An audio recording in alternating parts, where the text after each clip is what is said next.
అలసిన వానికి ఊరడించు మాటలు. సహోదరుడు భక్తి సింగ్ గారి పరిచర్య నుండి సేకరించిన అనుదిన ధ్యానములు. మార్చి 6. నశించిపోవు సువర్ణము అగ్ని పరీక్ష వలన శుద్ధపరచబడుచున్నది కదా. దానికంటే అమూల్యమైన మీ విశ్వాసం ఈ శోధనల చేత పరీక్షకు నిలిచినదై యేసుక్రీస్తు ప్రత్యక్షమైనప్పుడు మీకు మెప్పును మహిమయు ఘనతయు కలుగుటకు కారణమగును. 1 పేతురు 1:7. ఏఫోదు బంగారు తీగలతో నేయబడును. మొట్టమొదటిగా బంగారము కరిగింపబడి 7 సార్లు శుద్ధి చేయు అగ్ని ద్వారా వెలవలను. క్రిందనున్న అగ్ని బంగారమును కరిగించును. దానిపైని అగ్ని బంగారములోని కల్మషమును తొలగించును. అదేవిధంగా శ్రమలు హింసలు అను అగ్ని విశ్వాస జీవితమును శుద్ధి చేసి దేవుని మహిమ కనబడినట్లుగా చేయును. కాబట్టి లోకము చేత నీవు తృణీకరించబడి ద్వేషించబడి హింసించబడిన ఎడల ఆశ్చర్యపడకుము. నిన్ను స్వచ్ఛమైన బంగారముగా చేయగోరి దేవుడు నీ జీవితంలో అగ్ని వంటి అనుభవములను అనుమతించును. పోత పోయబడిన బంగారము సుత్తెతో కొట్టబడి బంగారపు పల్లెముగా చేయబడును. తర్వాత అది సన్నని తునకలుగా చేయబడును. ప్రతి సన్నని తునక మొదట ఇనుప పల్లెములోని పెద్ద రంధ్రం ద్వారా దూర్చబడును.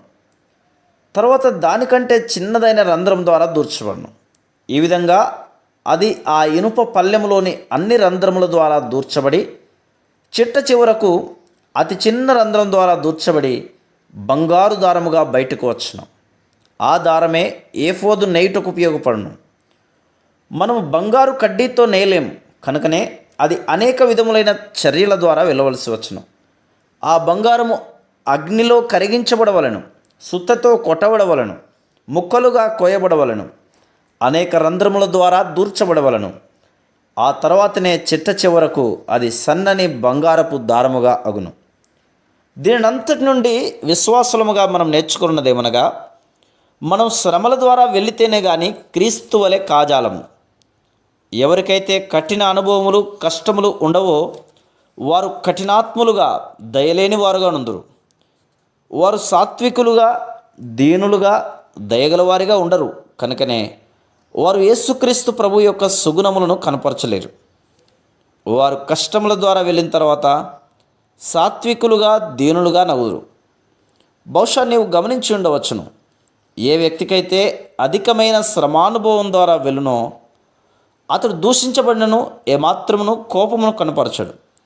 ఎవరైనాను అతడిని ద్వేషించినను శపించినను అతడు లక్ష్య పెట్టడు. కానీ ఎవరైతే సుఖంగా జీవించరో అటివారు చిన్న మాటకే ఎంతో మనసు నొప్పించుకుందరు.